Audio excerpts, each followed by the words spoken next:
Blast furnace 3, एक रात जो बोकारो स्टील प्लांट ने कभी भुलाई नहीं। धीमी इंडस्ट्रियल मशीनों की गूंज, दूर कहीं लोहे के टकराने की आवाज। रात के 2:11 बोकारो स्टील प्लांट, भारत के सबसे बड़े स्टील प्लांट्स में से एक। दिन में यहां आग बहती है, रात में सन्नाटा।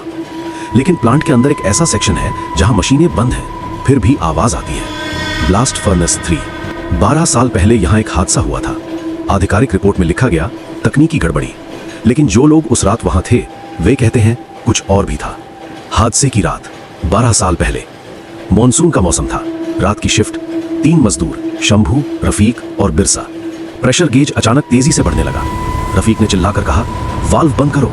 लेकिन इससे पहले कि कुछ हो पाता, धाड़, पिघला हुआ लोहा आग की नदी बनकर बाहर फूटा।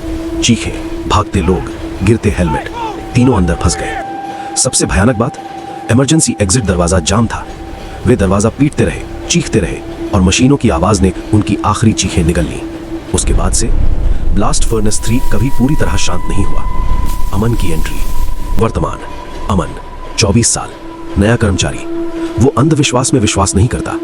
पुराने कर्मचारी उसे चेतावनी देते हैं, रात में अगर मशीन खुद चलने लगे तो पीछे मुड़कर मत देखना। अमन मुस्कुरा देता है। उस रात उसकी ड्यूटी वहीं लगती है। वो टॉर्च लेकर अंदर जाता है। पहला एहसास, ठंड। स्टील प्लांट में ठंड। उसकी सांस से धुंध निकलती है। दीवारों पर जले हाथों के निशान, जैसे कोई बाहर निकलना चाहता था। कोई साथ चल रहा है। टक, अमन रुकता है। टक टक, भारी जूतों की आवाज। वो चलता है, आवाज चलती है। वो रुकता है, आवाज रुकती है।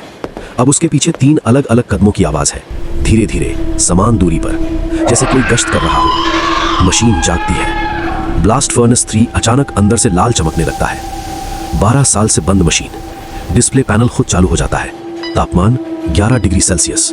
ये असंभव है। अमन पास जाता है। कान के पास फुसफुसाहट। ड्यूटी खत्म नहीं हुई। अमन पीछे मुड़ता है। धुआं घना हो रहा है और उस धुएं में 3 आकृतियां, चेहरे जले हुए, आंखें खाली, लेकिन उनमें क्रोध नहीं, बस इंतजार। स्पर्श। एक आकृति आगे बढ़ती है, अपना हाथ अमन की सीने पर रखती है। अचानक अमन देखता है वो रात, दरवाजा जाम, चीखें और आखिरी शब्द, हमें बाहर निकालो। अमन घुटनों पर गिर जाता है। वो समझ जाता है वे बदला नहीं चाहते, वे मुक्ति चाहते हैं। सच सामने आता है। अगली सुबह अमन रिपोर्ट करता है। पुराने इमरजेंसी सिस्टम की जांच होती है। सच सामने आता है। उस रात सुरक्षा में लापरवाही थी।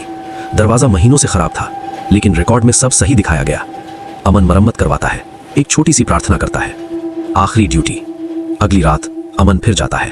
अब ठंड नहीं है, मशीन शांत है। धुएं में 3 आकृतियां उभरती हैं। इस बार उनके चेहरे साफ है, शांत, एक हल्की मुस्कान। अब ड्यूटी पूरी हुई और वे धीरे धीरे सुबह की रोशनी में घुल जाते हैं। मशीन फिर कभी अपने आप चालू नहीं हुई, लेकिन आज भी कभी कभी सुबह की पहली किरण में 3 छायाएं खड़ी दिखती हैं। डरावनी नहीं, बस निगरानी करती हुई। कुछ आत्माएं डराने नहीं आती, वो बस अपनी कहानी पूरी करना चाहती हैं। और कभी कभी एक इंसान की हिम्मत 12 साल पुरानी चीखों को शांति दे सकती है।